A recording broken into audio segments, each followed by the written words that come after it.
Good evening. My name is Declan Aroh, and I am a member of the class of 2016. I would like to talk briefly about my time at Loyola, to thank those that made it possible for me to be where I am today. First and foremost, I would like to thank my mom and dad for continuously showing me passion and support. And for going out of their way to care for me and make sure that I know that I'm loved. I would also like to thank all of you, benefactors of Loyola, for giving to this great school, providing my classmates and me opportunities to grow mentally, spiritually, physically, and in service to others each day we enjoy here on campus.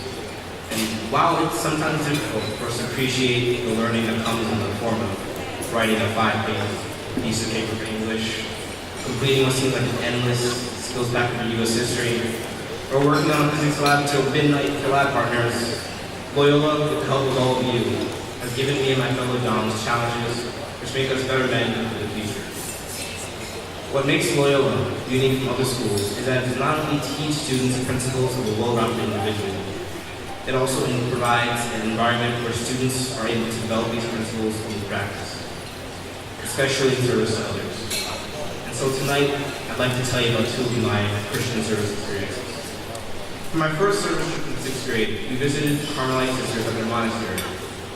We talked with the sisters, they told us about their lives, and afterwards, we helped them wreck their lawn into what seemed to be the largest mountain cave I've ever seen to this day.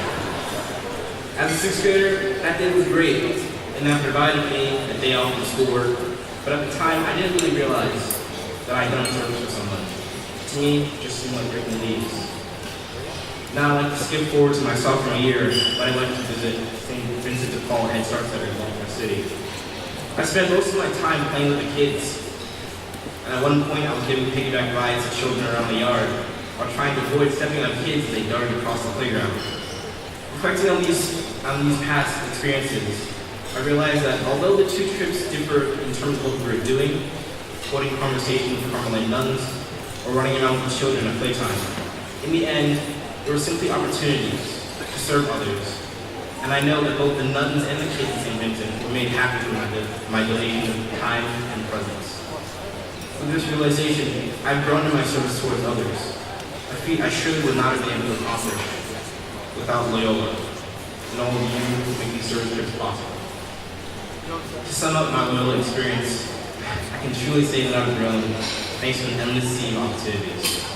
Whether it's through my time spent in forensics, it's academic, integritas, peer education, band, or track, I've been able to meet new people and form bonds which never would have been possible without the support of all of you.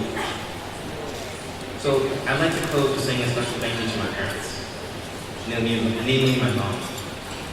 Mom, you and Dad have always made sure that I apply myself to everything I do, and you constantly set a great example for me.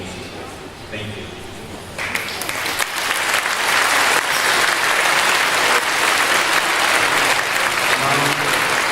I've always put my knees above your own, all the way from elementary school when you helped me with homework, until now when you occasionally peek in my room and ask me how homework's going, offer your help. And while I don't think you'll be able to help me translate this Septuagint into English degree class, I still thank your efforts. Mom, you've always expressed interest in my extracurricular activities, and you were there to try my hand in tennis, basketball, gymnastics, baseball, and soccer, until I realized that soccer wasn't my perfect fit. And so, I'd like to say to all mothers present, on behalf of all my classmates here at Loyola, thank you for being here for us, for your endless love. I love you.